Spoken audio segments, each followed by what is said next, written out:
Hello friends. Rajasthan अध्ययन का पाठ नंबर 4, राजस्थान में प्राचीन सभ्यता स्थल। हम पाठ नंबर 4 स्टार्ट कर रहे हैं। अगर आपको ये वीडियो अच्छा लगे तो चैनल को सब्सक्राइब करें, शेयर करें और बेल आइकन को दबाएं। मानव जब स्वयं के बारे में सोचना छोड़कर दूसरों के बारे में सोचना शुरू करता है तब वह समूह में रहकर कार्य प्रारंभ करता है। मतलब खुद से मतलब ना रखकर दूसरों के बारे में जब सोचना शुरू किया मानव ने, तो उसने समूह में रहकर कार्य करना प्रारंभ किया। इसी से सभ्यता की शुरुआत होती है।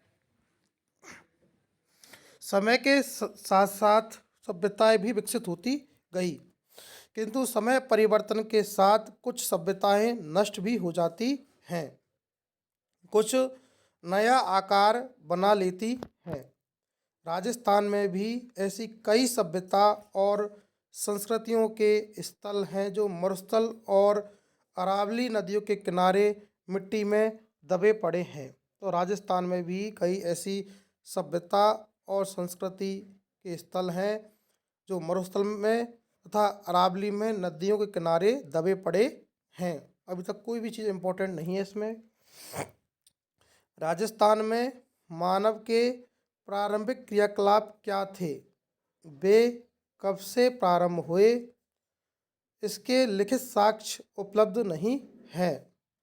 जिस काल का लिखित इतिहास उपलब्ध नहीं होता है उसके बारे में उत्खनन से प्राप्त सामग्री के आधार पर ही जाना जा सकता है। जिसके बारे में हम लिखित साक्ष्य प्राप्त नहीं हो, काल के बारे में क्या हुआ था उस समय, तो हम उत्खनन से जो सामग्री प्राप्त होती है तो उससे पता लगाते हैं कि ये कौन से काल की हो सकती है। उत्खनन से प्राप्त प्राचीनतम साक्ष्यों में आवास स्थल, लकड़ी, अनाज, हड्डी, पत्थरों के अस्त्र शस्त्र और उपकरण प्रमुख हैं। तो इनसे पता लगाया जाता है कि आवास स्थलों से अनुमान लगाया जाता है, लकड़ी से, अनाज से, हड्डी से और पत्थरों के अस्त्र शस्त्र से। चूँकि प्राप्त उपकरणों में पत्थरों के उपकरणों की संख्या अधिक थी, इसलिए प्रारंभिक युग को प्रस्तर युग कहा गया है। पहला ये इंपॉर्टेंट क्वेश्चन यही है कि हम प्रारंभिक युग का नाम क्या है, प्रस्तर युग। प्रारंभिक युग का नाम है प्रस्तर युग। प्रस्तर युग में मानव अपनी आवश्यकता पूर्ति के लिए जानवरों का शिकार करता था अथवा जंगलों में कंदमूल एकत्र कर अपना पेट भरता था। मतलब प्रस्तर युग में व्यक्ति स्वयं से ही सीमित था, जानवरों का शिकार करना, कंदमूल एकत्र कर कर पेट भरना। तब अतः उसने कुल्हाड़ी, गड़ासा, छुरा जैसे उपकरण बनाए। इसमें कोई भी इम्पोर्टेंट चीज़ नहीं है अभी तक। राजस्थान में प्रस्तर युग के उपकरण मुख्यतः बनास, गंभीरी, बेडच, चंबल नदी घाटियों और शैलाश्रयों में बहुत तादाद में मिलते हैं। ये इम्पोर्टेंट हो सकता है क्वेश्चन कि राजस्थान में प्रस्तर युग के उपकरण हमें कहाँ से मिलते हैं, बनास, गंभीरी, बेडच और चंबल नदी घाटियों से। प्रस्तर युग के बाद ताम्र काश्य काल, प्रस्तर युग के बाद ताम्र के बाद काश्य, उसके पश्चात लोह के अवशेष प्राप्त होते हैं। सबसे पहले आया प्रस्तर युग, उसके बाद आया ताम्र, उसके बाद आया काश्य और उसके बाद आया लोह। ये इंपॉर्टेंट है, प्रस्तर, ताम्र, काश्य और लोह। हम पूर्व में पढ़ चुके हैं कि मानव शिकार से पशुपालन और कृषि कार्य की ओर अग्रसर हुआ। जब पहले मानव शिकार करता था, उसके बाद वो पशुपालन करने लग गया, पशुपालन करने से वो कृषि करने लग गया। पत्थरों के स्थान पर उसने धातु के उपकरण बनाने प्रारंभ किए। पहले वो पत्थर का ही उपयोग करता था, वो धीरे धीरे धातुओं का भी, उपकरणों का भी प्रयोग करने लग गया। धातुओं में भी सर्वप्रथम तांबे का उपयोग प्रारंभ किया। क्वेश्चन इंपॉर्टेंट है कि मानव ने सर्वप्रथम किस धातु का प्रयोग किया था, तो तांबे का। राजस्थान में ताम्र सभ्यता के अवशेष कालीबंगा, गणेश्वर, आहड़ से प्राप्त होते हैं। ताम्र सभ्यता का अच्छा क्वेश्चन है कि राजस्थान में ताम्र सभ्यता के अवशेष कालीबंगा, गणेश्वर और आहड़ से प्राप्त हुए हैं। ये अच्छा है। राजस्थान की प्राचीन सभ्यता देख सकते हैं हम। सौथी की सभ्यता है बीकानेर में। सौथी है बीकानेर में। बड़ा पोल, रंगमहल और पीलीबंगा और कालीबंगा ये है हनुमानगढ़ में। 4 सभ्यताएं हैं। कालीबंगा, पीलीबंगा, रंगमहल और बड़ा पोल ये हनुमानगढ़ में है। सोनारी की सभ्यता है झुंझुनू में। सोनारी की सभ्यता है झुंझुनू में। गणेश्वर की सभ्यता है नीम का थाना सीकर। गणेश्वर की सभ्यता है नीम का थाना सीकर। बैराट सभ्यता है जयपुर में। बैराट सभ्यता है जयपुर में। नूहो और दर है भरतपुर में। रेड और नगर सभ्यता है टोंक में। नगरी सभ्यता है चित्तौड़गढ़ में। आहड़, बालाथल, ईसबाल है उदयपुर में। गलुंड है राजसमंद में। बागौर है भीलवाड़ा में। तिलवाड़ा है बाड़मेर में।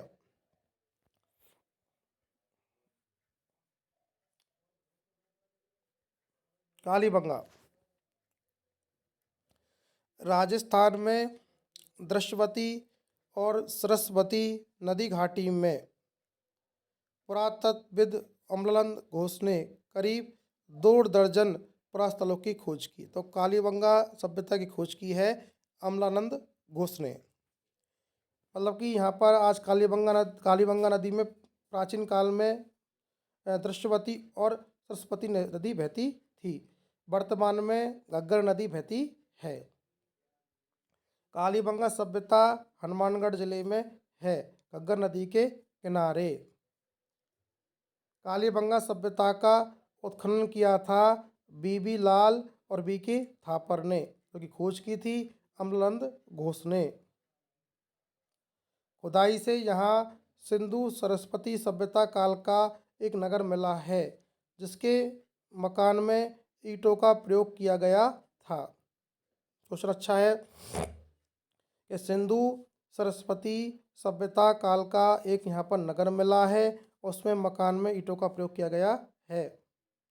मकान में 4-5 बड़े तथा कुछ छोटे कमरे थे।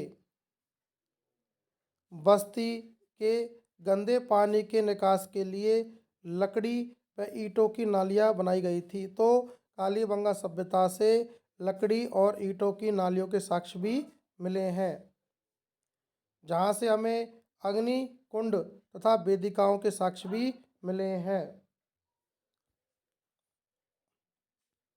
दूसरे टीले के उत्खनन से एक दुर्ग के अवशेष मिले हैं।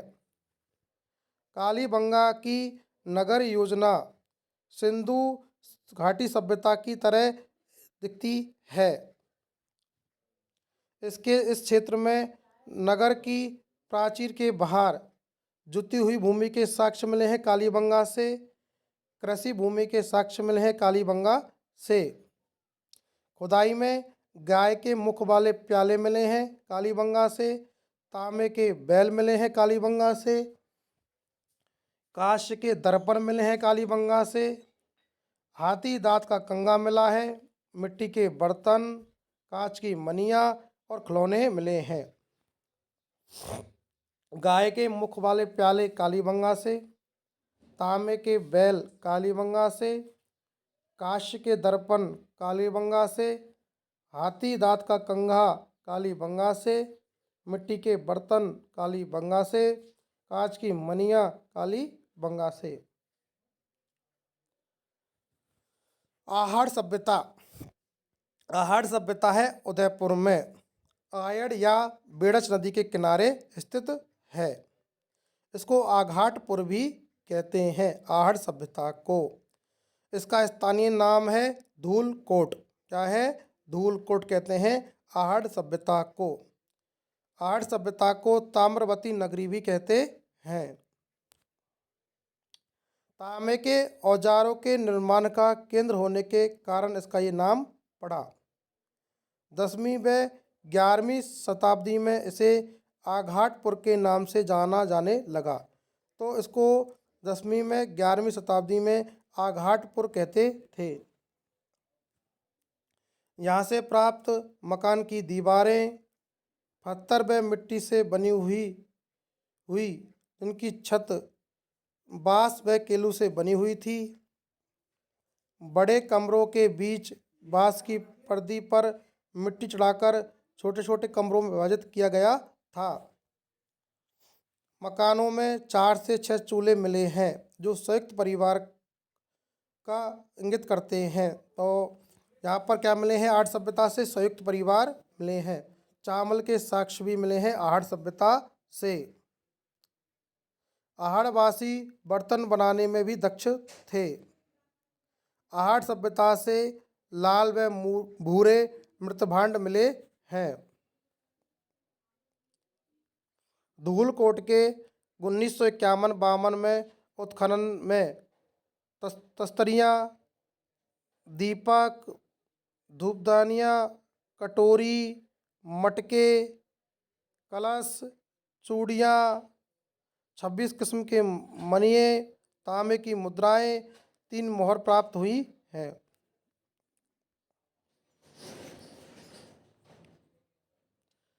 तो धूलकोट से के उत्खनन से हमें तस्तरियाँ मिली हैं, दीपक की धूपदानियाँ मिली हैं, कटोरियाँ मिली हैं, मटके मिले हैं, कलश चूड़ियाँ मिली हैं, खिलौने मिले हैं, 26 किस्म के मनिया मिले हैं, 6 तांबे की मुद्राएं मिली हैं। बालाथल उदयपुर जिले में है। बालाथल ताम्रपाषाण कालीन आहड़ संस्कृति संबंधित है। बालाथल मतलब ताम्र से संबंधित है, ताम्रपाषाण से। 11 कमरों के एक बड़े भवन एवं दुर्ग के चिन्ह भी प्राप्त हुए हैं बालाथल से। तांबे के चाकू बालाथल से, कुल्हाड़ी, छैनी, बाण कहाँ से प्राप्त हुए? बालाथल से। तांबे के चाकू, कुल्हाड़ी, छैनी, बाण, गले के हार का लटकन भी मिले हैं। यहाँ के निवासियों में मिश्रित अर्थव्यवस्था थी, मतलब कृषि और पशुपालन दोनों करते थे। कृषि, पशुपालन एवं शिकार तीनों जीविका के साधन थे। बालाथल में लोहे काल के अवशेष भी प्राप्त हुए हैं। लोहे के अवशेष भी प्राप्त हुए हैं बालाथल से। लोहा गलाने की भट्टियों के चिन्ह भी मिले हैं। लोहा गलाने की भट्टियों के चिन्ह मिले हैं बालाथल से। बैराट के अतिरिक्त बालाथल से भी जहाँ बिना बुना हुआ वस्त्र भी प्राप्त हुआ है। बिना बुना हुआ वस्त्र प्राप्त हुआ है बालाथल और बैराट से। गणेश्वर की सभ्यता नीम का थाना सीकर में है। इसे ताम्रयुगीन चन्नी भी कहा जाता है। ताम्र उपकरण बहुत अधिक मिले हैं भंडार। इसका कारण है खेतड़ी ताम्र भंडार के निकट रही होगी। ताम्र उपकरणों के बाण, छैनियाँ, मछली पकड़ने का कांटा, उस्त्र के फलक, अंगूठियाँ भी मिली हैं। ताम्र उपकरणों में बाण, छैनियाँ, मछली पकड़ने का कांटा भी मिला है। गणेश्वर में मिट्टी के 2 प्रकार के बर्तन मिले हैं। हड़प्पा पूर्व संस्कृति के हल्के लाल रंग के पतले बर्तन मिले हैं और लाल चिकनी मिट्टी विशिष्ट चित्रकारी वाले मजबूत बर्तन भी मिले हैं। आहड़ व गणेश्वर ताम्रपाषाण काल की थी। लोहकालीन इतिहास में के बैराट, सांबर, बागौर, रैड आदि स्थलों से मिले हैं।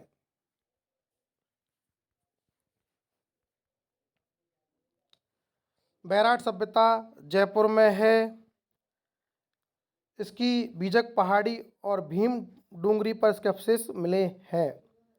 महाभारत में इसका उल्लेख मत्स्य जनपद की राजधानी विराटनगर के रूप में हुआ है। तो बैराट का उल्लेख भी महाभारत में हुआ है और मत्स्य जनपद की राजधानी विराटनगर के रूप में हुआ है। पांडवों ने यहाँ पर अपना अज्ञातवास बिताया था। ये मौर्य काल का भी एक प्रमुख केंद्र था। यहाँ पर अशोक का भ्राभु अभिलेख भी मिला है। बौद्ध मठ के अवशेष भी मिले हैं। 8 पंचमार्क और 28 भारतीय यूनानी शासकों की हैं। 36 चांदी की मुद्राएं मिली हैं जिसमें 8 पंचमार्क हैं और 28 भारतीय यूनानी शासकों की है। हाथ से बना हुआ वस्त्र भी मिला है। बागौट सभ्यता है भीलवाड़ा में, ओजियाना भी भीलवाड़ा में, सांबर जयपुर में, जोधपुरा की सभ्यता भी जयपुर में, नगर और रेड टोंक में, नगरी चित्तौड़गढ़ में, नोह भरतपुर में, भीनमाल जालौर में, पचमाता है राजसमंद में, गुलुंड है राजसमंद में। अगर आपको ये वीडियो अच्छा लगे तो चैनल को सब्सक्राइब करें, शेयर करें, बेल आइकन को दबाना ना भूलें।